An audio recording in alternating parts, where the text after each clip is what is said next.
Monday, March 3rd, 1876.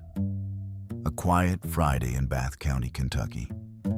The sun is high, and the air is perfectly still. Mrs. Crouch is in her yard, finishing the morning chores.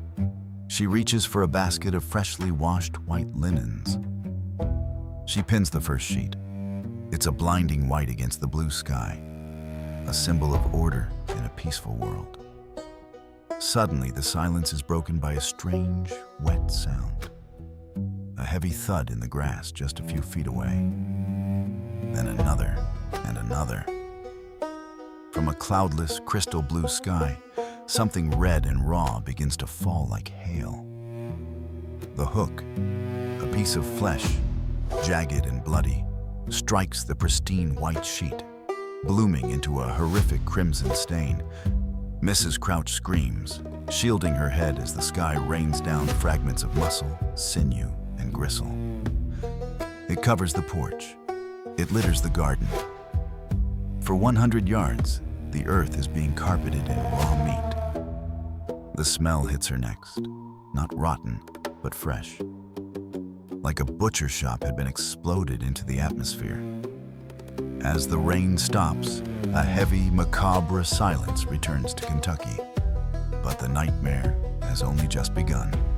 Word spreads fast in a small town. Within an hour, neighbors and local hunters gather at the Crouch farm. They stare at the sky, then at the red debris. The confusion is thick enough to taste. Is it a miracle or a curse? One man reaches down. He picks up a strip of flesh, 3 inches long. It's still warm from the sun. Then the unthinkable happens. In 1876, the only way to identify a mystery was with your own tongue. Tastes like mutton, one says. The other disagrees, claiming it has the distinct gamey flavor of venison. But this wasn't a feast.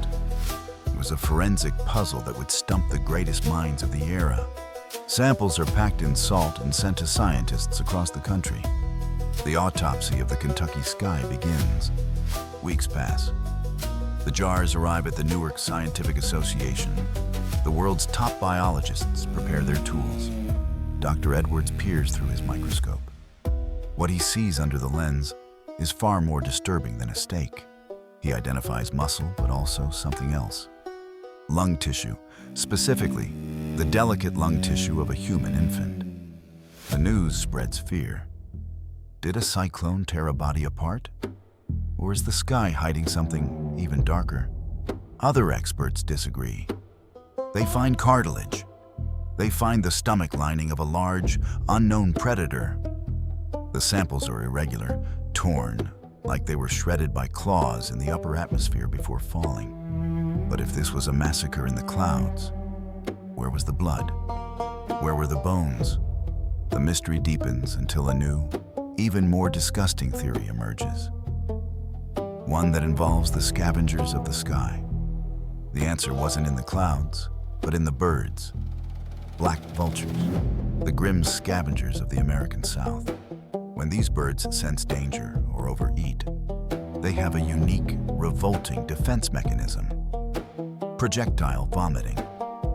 To lose weight for a quick takeoff, they purge their half-digested meals, a rain of warm, acidic flesh. Imagine a massive flock, startled simultaneously, emptying their stomachs while soaring hundreds of feet in the air. This explains the variety. Lung, muscle, cartilage, all shredded by beaks and softened by stomach acid. The mutton or venison the men tasted. Simply the flesh of whatever creature the birds had found earlier. It remains one of the strangest events in history. A biological anomaly that turned a sunny day into a nightmare. To this day, the Kentucky meat shower serves as a reminder. Sometimes the sky doesn't fall. It vomits. But the mystery didn't end with the vultures. Some samples kept in jars began to change in ways science couldn't explain. Local legends grew. Some claimed the meat wasn't from animals at all, but a warning from a higher power. To this day, the exact species of the meat remains a subject of heated debate among historical biological circles. If it was vultures, Why was the meat so fresh? Why was there no stomach acid detected in the earliest tests?